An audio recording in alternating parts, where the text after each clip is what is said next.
فرزند زہرا یہ حالات برے ہیں۔ کاشانہ بصیرت ایک ایسا مکمل یوٹیوب چینل جس پر محروم بصارت کے لیے بالخصوص اور تمام افراد کے لیے بالعموم سینکڑوں کی تعداد میں اسلامی کتب دستیاب ہیں۔ لہذا گزارش ہے کہ آپ اپنی ذمہ داری نبھاتے ہوئے کاشانہ بصیرت کو سبسکرائب کرنے کے ساتھ ساتھ بیل آئیکن کو پریس کیجیے تاکہ آپ علم کے حصول کے ساتھ ساتھ مذہب اہل بیت کی اشاعت میں بھی اہم کردار ادا کرتے رہیں۔ کاشانہ بصیرت۔ فرزند زہرا یہ حالات برے ہیں۔ بسم اللہ الرحمن الرحیم۔ اب ہم کتاب المیہ جمعرات کے پارٹ نمبر 6 کا آغاز صفحہ نمبر 85 سے کرتے ہیں۔ واقعہ فدق۔ واقعہ فدق کا خلاصہ یہ کہ فدق حجاز کا ایک قریہ ہے اور مدینہ کے قریب ہے۔ مدتوں سے وہاں یہودی آباد تھے اور وہاں کی زمین بڑی زرخیز تھی۔ وہاں یہود کھیتی باڑی کیا کرتے تھے۔ سن 7 ہجری میں اہل فدق نے حضور اکرم کے روب و دبدبے سے مغروب ہو کر فدق کی زمین ان کے حوالے کر دی تھی اور فدق خالص رسول خدا کی جاگیر تھی، کیونکہ سورہ حشر میں اللہ تعالیٰ کا فرمان ہے، ان میں سے اللہ جو رسول کو عطا کر دے جس پر تم نے گھوڑے اور اونٹ نہیں دوڑائے، لیکن اللہ اپنے رسولوں کو جس پر چاہے مسلط کر دے اور اللہ ہر چیز پر قدرت رکھتا ہے۔ رسول خدا نے سرزمین فدق میں اپنے ہاتھ سے 11 کھجوریں بھی کاشت فرمائی تھیں۔ اس کے بعد آپ نے فدق کی مکمل جاگیر اپنی اکلوتی دختر حضرت فاطمہ زہرا کو ہبہ فرما دی۔ فدق ہبہ ہونے کے بعد مکمل طور پر حضرت سیدہ کے تصرف میں رہتا تھا۔ جب حضور اکرم کی وفات ہوئی تو حضرت ابوبکر نے علی و فاطمہ کو اپنا سیاسی حریف سمجھتے ہوئے فدق پر قبضہ کر لیا۔ فدق خاندان محمد کے تصرف میں تھا۔ اس قبضہ اور تصرف کا ثبوت حضرت علی کے اس خط سے بھی ملتا ہے جو انہوں نے والی بصرہ عثمان بن حنیف کو تحریر کیا تھا۔ اس خط کے ضمن میں آپ نے یہ الفاظ تحریر کیے: اس آسمان کے سائے تلے لے دے کے ایک فدق ہمارے ہاتھوں میں تھا، اس پر بھی کچھ لوگوں کے منہ سے رال ٹپکی اور دوسرے فریق نے اس کے جانے کی پرواہ نہ کی اور بہترین فیصلہ کرنے والا اللہ ہے۔ کتاب کا حوالہ ہے ابن ابی الحدید شرح نہج البلاغہ جلد 4 صفحہ نمبر 28 مکتوب نمبر 45۔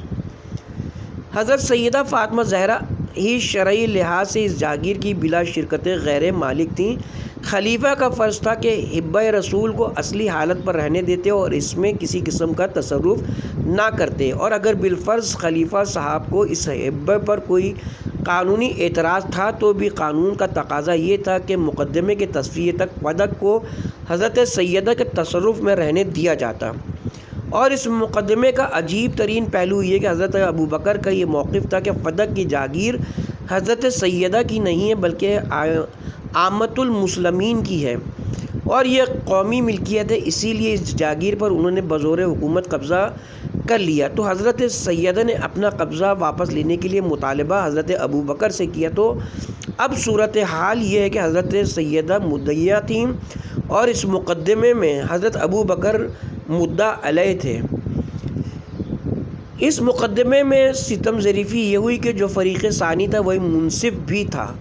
حالانکہ سیدھی سی بات ہے کہ مقدمہ حضرت ابوبکر کے خلاف تھا یا کم از کم عوام الناس کے خلاف تھا جن کے سربراہ حضرت ابوبکر تھے، تو ان دونوں صورتوں میں مقدمہ حضرت ابوبکر کے ہی خلاف تھا۔ اب انہیں قانونی سطح پر اس مقدمے کی سماعت کرنے کا کوئی جواز نہیں تھا اور نہ ہی انہیں اس مقدمے میں منصفی کا حق حاصل تھا۔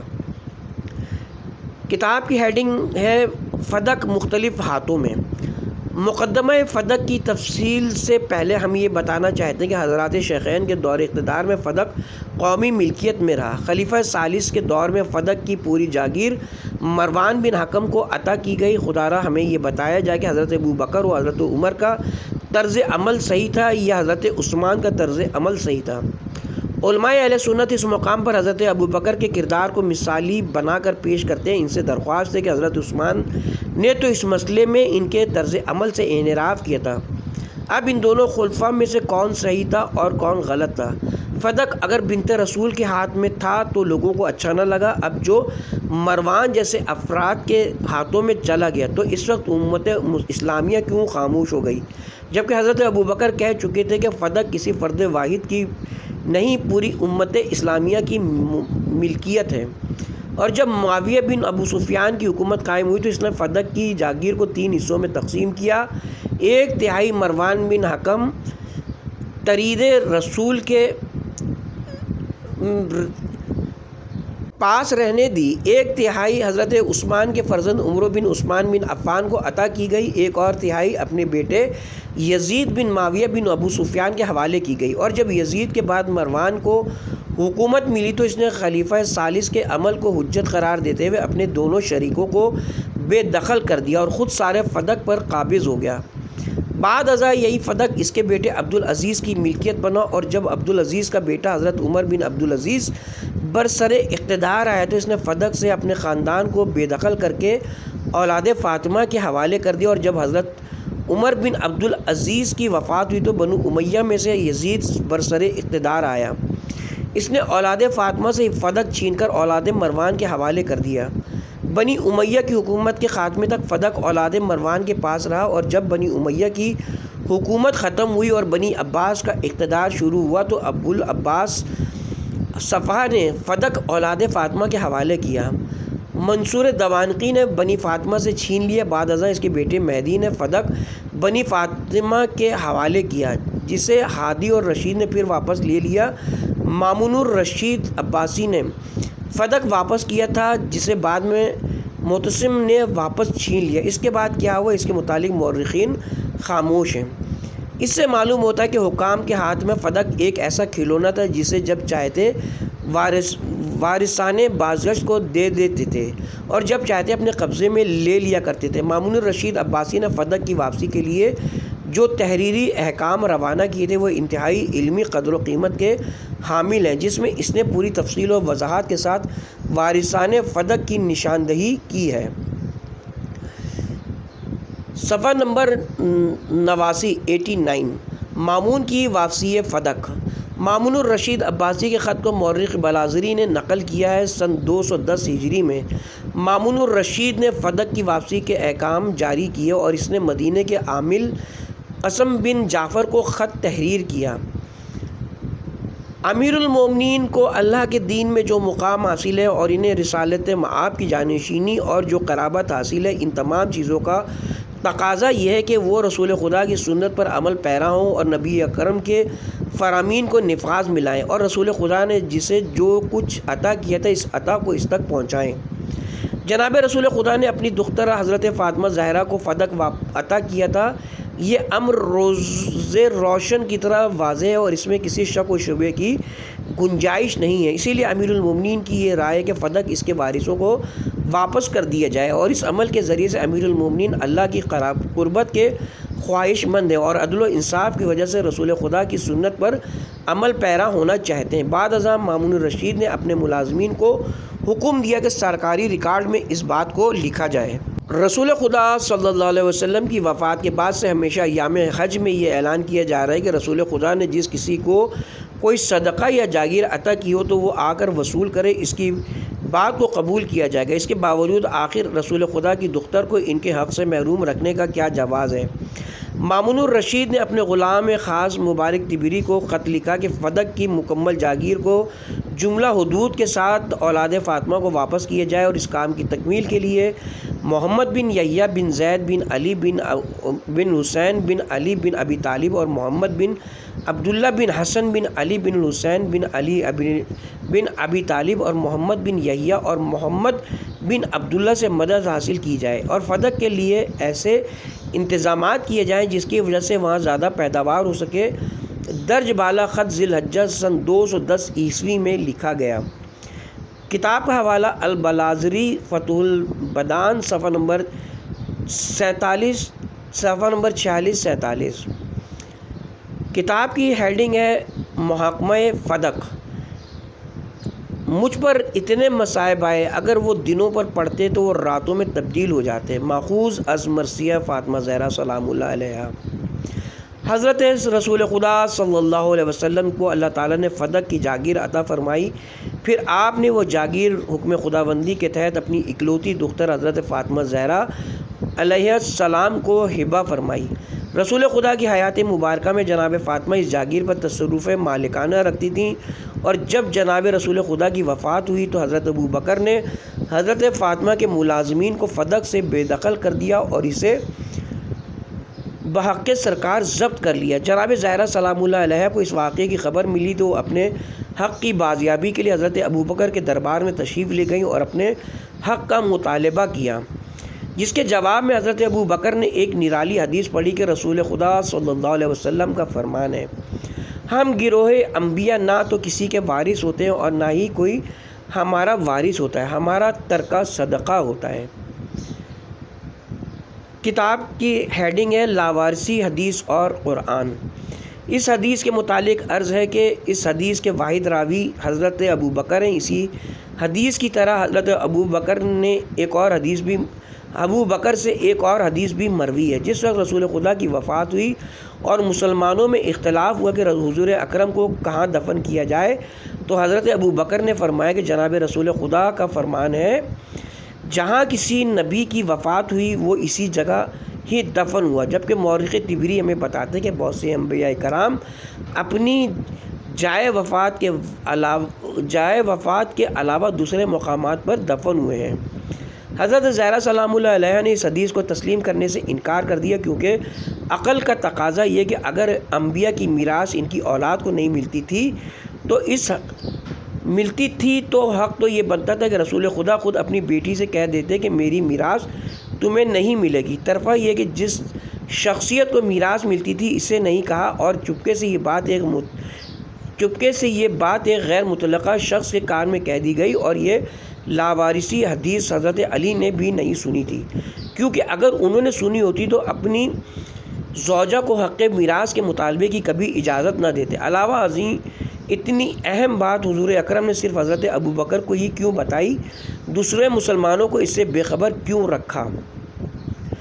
ہیڈنگ ہے لاوارثی حدیث قرآن کے منافی ہے۔ مذکورہ لاوارثی حدیث کے متعلق حضرت فاطمہ کا موقف بڑا واضح اور ٹھوس تھا۔ انہوں نے اس حدیث کو یہ کہہ کر ٹھکرا دیا کہ یہ حدیث قرآن کے منافی ہے۔ نمبر 1، قرآن مجید میں اللہ تعالیٰ کا فرمان ہے، اللہ تمہیں تمہاری اولاد کے متعلق وصیت کرتا ہے، بیٹے کو بیٹی کی بانسبت 2 حصے ملیں گے۔ سورہ نساء آیت نمبر 11۔ اس آیت میں کسی قسم کا استثناء نہیں ہے۔ نمبر 2، اللہ تعالیٰ نے ہر شخص کی میراث کے متعلق واضح ترین الفاظ میں ارشاد فرمایا ہے، اور ہر کسی کے ہم نے وارث ٹھہرا دیے اس مال میں جو ماں باپ اور قرابت والے چھوڑ جائیں۔ سورہ نساء آیت نمبر 33۔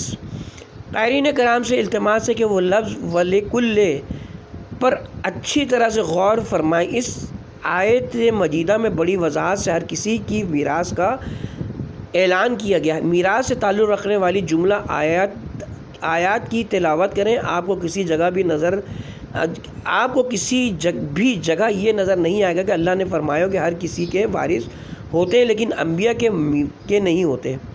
میراث سے انبیاء کی اگر کوئی قرآن مجید میں کسی جگہ نفی وارد ہوئی ہے تو اس آیت مجیدہ کو بحوالہ صورت بیان کیا جائے، اور قیامت تک تمام دنیا کو ہمارا یہ چیلنج ہے کہ اگر قرآن میں ایسی کوئی آیت ہے تو پیش کریں۔ لاوارثی حدیث کے 3 اجزاء ہیں۔ نمبر 1، انبیاء کسی کے وارث نہیں ہوتے۔ نمبر 2، انبیاء کی اولاد وارث نہیں ہوتی۔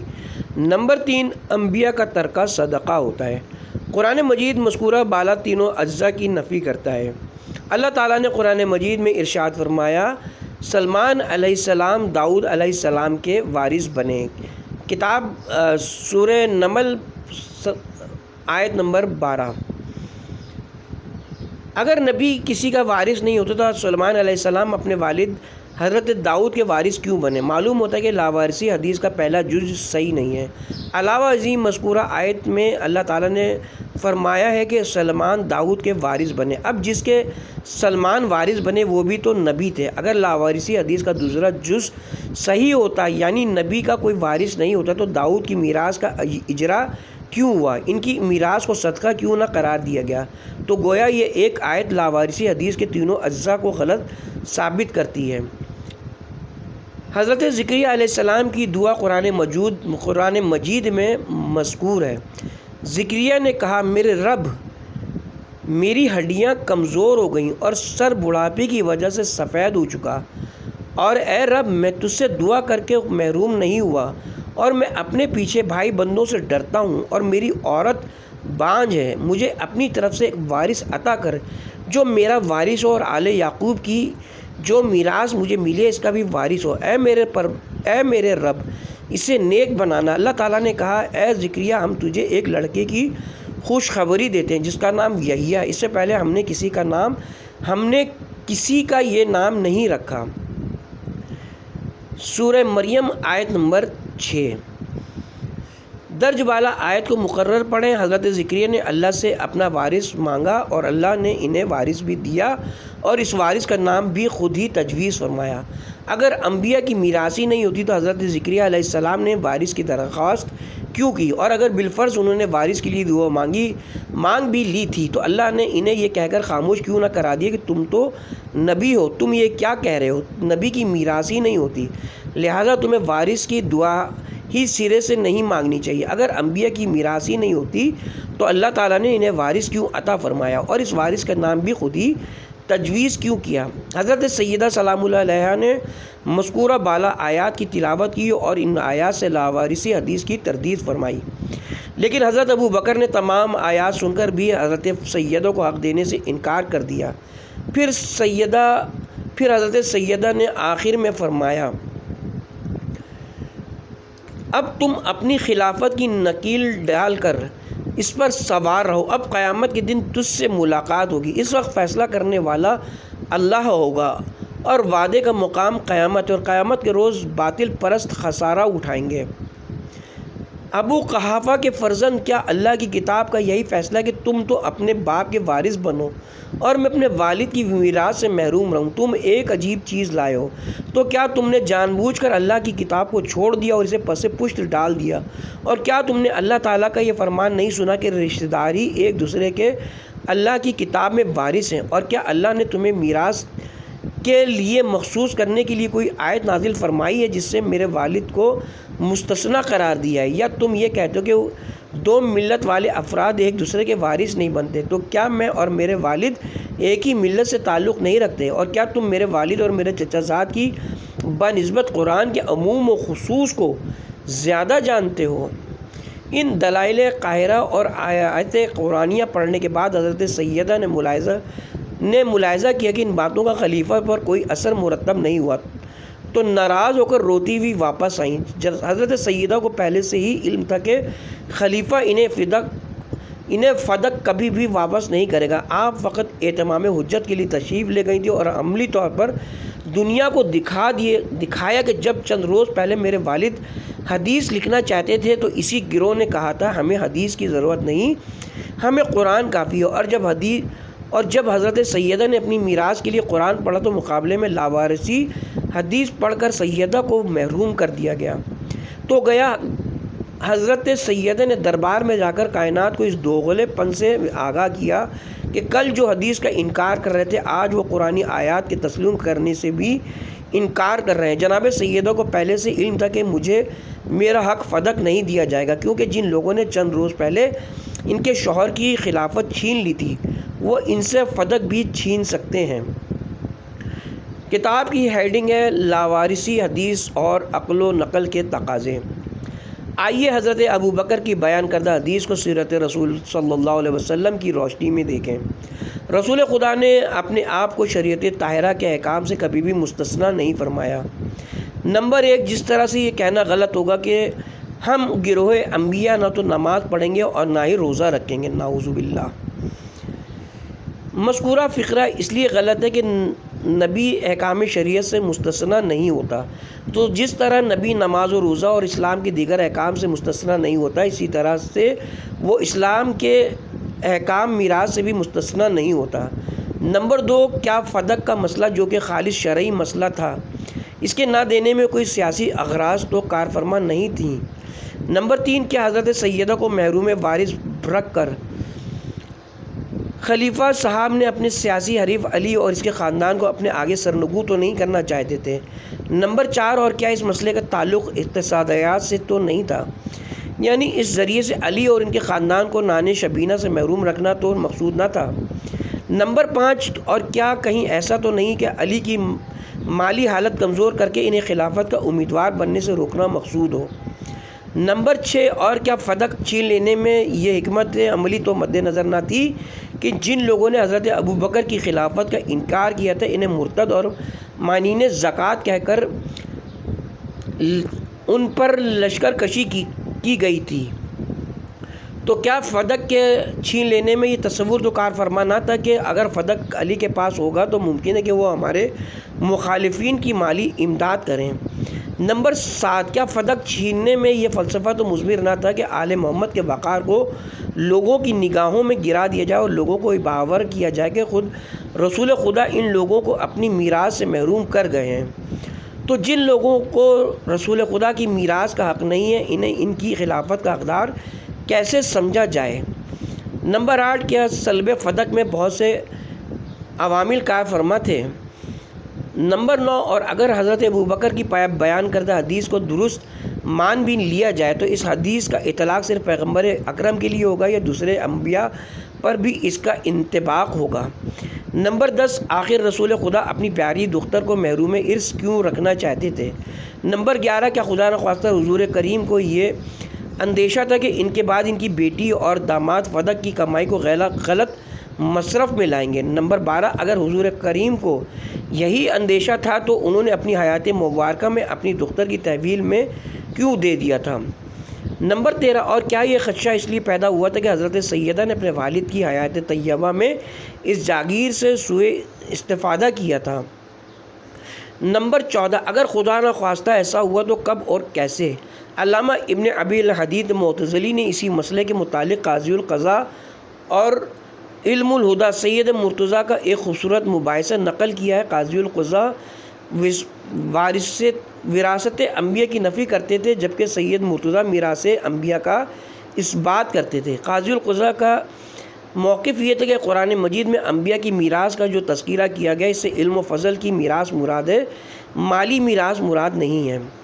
علم الہدیٰ سید مرتضیٰ کا موقف تھا کہ میراث کا اطلاق پہلے مال و دولت اور زمین پر ہوتا ہے اور یہ اطلاق حقیقی ہوتا ہے۔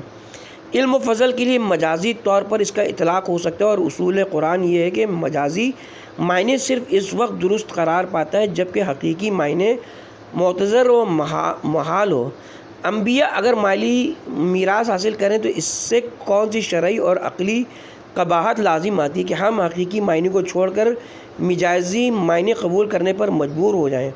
اور اگر قاضی القضاء کی بات کو تسلیم بھی کر لیا جائے کہ انبیاء کی میراث مالی کی بجائے معنوی یعنی علم و فضل پر مشتمل ہوتی ہے تو اس کا مقصد یہ بھی ہوگا کہ آل نبی پیغمبر کے علم و فضل کے وارث ہیں، اور اگر آل نبی پیغمبر اکرم کے علم و فضل کے وارث ہیں تو ان وارثان علم و فضل کی موجودگی میں حضرت ابو بکر کی خلافت کا جواز کیا تھا؟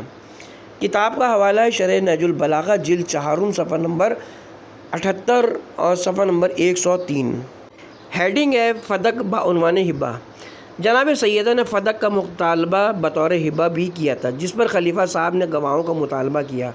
حضرت سیدہ کی طرف سے حضرت علی، حضرت حسن اور حضرت حسین اور حضرت ام ایمن نے گواہی دی، مگر خلیفہ صاحب نے اس گواہی کو تسلیم کرنے سے انکار کر دیا اور کہا کہ نصاب شہادت مکمل نہیں ہے کیونکہ علی سیدہ کے شوہر ہیں اور امام حسن اور امام حسین سیدہ کے فرزند ہیں اور ام ایمن ایک کنیز ہے، حالانکہ یہ شہادت ہر لحاظ سے کامل و اکمل تھی۔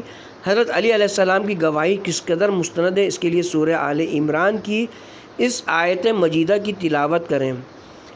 اللہ خود اس بات کا گواہ ہے کہ اس کے علاوہ کوئی عبادت کے لائق نہیں، اور ملائکہ اور وہ اہل علم جو عدل پر قائم ہیں گواہی دیتے ہیں کہ اس غالب اور صاحب حکمت اللہ کے سوا کوئی عبادت کے لائق نہیں ہے۔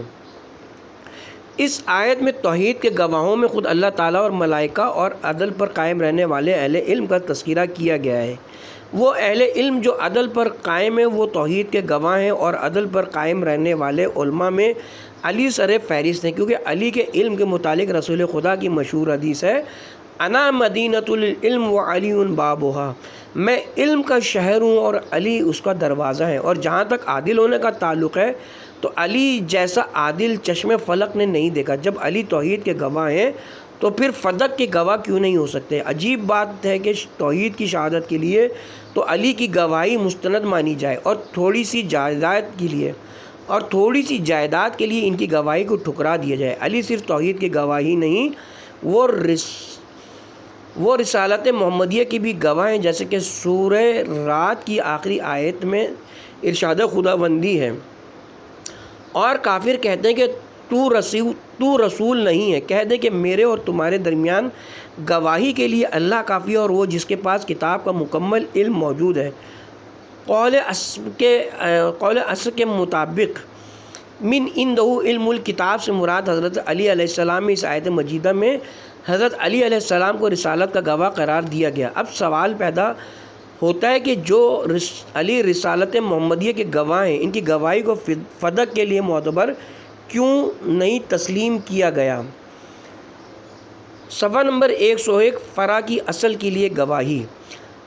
حسنین کریمین کی گواہی یہ کہہ کر رد کر دی گئی کہ یہ گواہی فرع کی اصل کے لیے ہے، یعنی امام حسن اور امام حسین چونکہ حضرت سیدہ کے فرزند ہیں اور اولاد کی گواہی والدین کے لیے قابل قبول نہیں ہے، جبکہ قرآن مجید کی سورہ مریم میں حضرت عیسیٰ کی پیدائش اور حضرت مریم کی پریشانی کا ذکر موجود ہے، اور جب حضرت مریم کی قوم نے بچے کی پیدائش پر زبان تان دراز کی تھی تو مریم کے نومولود حضرت عیسیٰ نے ہی اپنی نبوت اور اپنی ماں کی پاک دامنی کی گواہی دی تھی۔ اب اگر اولاد کی گواہی والدین کے حق میں قابل قبول نہیں ہے تو اللہ نے حضرت عیسیٰ کی زبانی ان کی ماں کی پاک دامنی کی گواہی کیوں دلائی؟ اگر اس فارمولے کو تسلیم کر لیا جائے کہ ماں باپ کے حق میں اولاد کی گواہی قابل قبول نہیں ہے تو آپ انہی روایات کے متعلق کیا کہیں گے جو حضرت عائشہ کی زبانی ان کے والد کے حق میں مروی ہیں؟ خلیفہ صاحب کے دربار میں 4 عظیم شخصیات موجود تھیں، جن میں سے ایک مدعیہ تھیں اور تین دوسری شخصیات گواہ تھیں۔ اب ان چاروں شخصیات کی گواہی کتنی معتبر ہے، اس کے لیے واقع مباحلہ کو مد نظر رکھیں۔ ہیڈنگ ہے مباحلہ کی گواہی۔ جب عیسائی علماء دلائل نبوی سن کر مطمئن نہ ہوئے تو اللہ تعالیٰ نے آیت مباحلہ نازل کی اور ارشاد فرمایا، جو علم آنے کے بعد تم سے جھگڑا کرے تو کہہ دو کہ آؤ ہم اپنے بیٹے بلائیں اور تم اپنے بیٹوں کو بلاؤ، اور ہم اپنی عورتوں کو بلائیں اور تم اپنی عورتوں کو بلاؤ، اور ہم اپنی جانوں کو لائیں اور تم اپنی جانوں کو لاؤ، پھر بد دعا کریں اور جھوٹوں پر اللہ کی لعنت کریں۔ سورہ آل عمران۔ جب یہ آیت کریمہ نازل ہوئی تو رسول خدا علی علیہ السلام کے گھر تشریف لائے اور علی و فاطمہ اور حسن و حسین کو اپنی چادر پہنائی اور کہا، پروردگار یہ میرے اہل بیت ہیں۔ رسول خدا انہی عظیم شخصیات کو لے کر مباحلہ کے لیے روانہ ہوئے۔ جب عیسائی علماء نے ان نورانی چہروں کو دیکھا تو جزیہ دینا قبول کیا اور مباحلے سے معذرت کر لی۔ اس واقعے سے معلوم ہوتا ہے کہ یہ 4 شخصیات پورے اسلام کی گواہ ہیں اور ان کی گواہی کا عیسائیوں نے بھی احترام کیا تھا۔ مباحلے کے چند ہی دن بعد یہی 4 شخصیات خلیفہ صاحب کے دربار میں گئیں۔ ان میں ایک مدعیہ تھیں اور 3 گواہ تھے۔ انسانی ذہن کو انتہائی تعجب ہوتا ہے کہ جن شخصیات کو اللہ نے پوری امت اسلامیہ میں سے بطور نمونہ جماعت صادقین بنا کر غیر مسلموں کے مقابلے میں بھیجا تھا، ان شخصیات کی گواہی کو خلیفۃ المسلمین نے رد کر دیا۔ علاوہ ازیں ان ذوات مطہرہ کی عظمت کے لیے یہی کافی ہے کہ اللہ تعالیٰ نے ان کی طہارت کا قرآن مجید میں ان الفاظ سے ذکر فرمایا، اے اہل بیت، اللہ کا تو بس یہی ارادہ ہے کہ وہ تم سے ہر طرح کی ناپاکی کو دور رکھے اور تمہیں اس طرح سے پاک بنائے جیسا کہ پاکیزگی کا حق ہے۔ سورہ احزاب۔ حضرت ابوبکر کا حق تھا کہ حضرت سیدہ کے دعوے کو بے چوں چراں تسلیم کر لیتے، کیونکہ تاریخ و حدیث کا مشہور واقعہ ہے کہ حضور اکرم کے ساتھ ایک اعرابی نے ناقے کے متعلق تنازع کیا۔ ہر 2 فریق ناقے کی ملکیت کے دعویدار تھے۔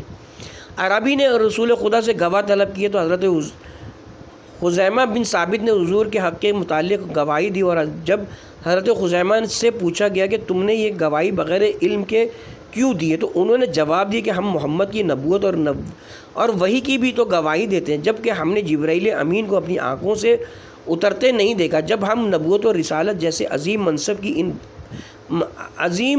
کی ان دیکھے گواہی دے دیتے ہیں تو کیا ہم اپنے نبی کے لیے ایک اونٹنی کی گواہی نہیں دیں گے؟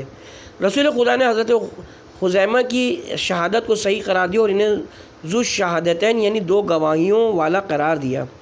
حضرت خزیمہ کی طرح اگر حضرت ابوبکر بھی حضرت سیدہ کی روایت حبہ کو بدون شہود تسلیم کر لیتے تو یہ ان کے لیے زیادہ مناسب تھا۔ اس کے برعکس حضرت ابوبکر کی لاوارثی حدیث کے متعلق جناب زہرا نے ان سے گواہ نہیں مانگے تھے، جبکہ حضرت سیدہ اس روایت کی صحت سے بھی منکر تھیں، اور علی جیسے صدیق اکبر کی گواہی رد کرنے کا بھی حضرت ابوبکر کے پاس کوئی جواز نہیں تھا، اور ام ایمن جو کہ رسول خدا کی داعیہ تھیں، جن کی پوری زندگی اسلام اور رسول اسلام کی خدمت میں گزری تھی، ان کی گواہی کو رد کرنے کی آخر ضرورت کیوں پیش آئی؟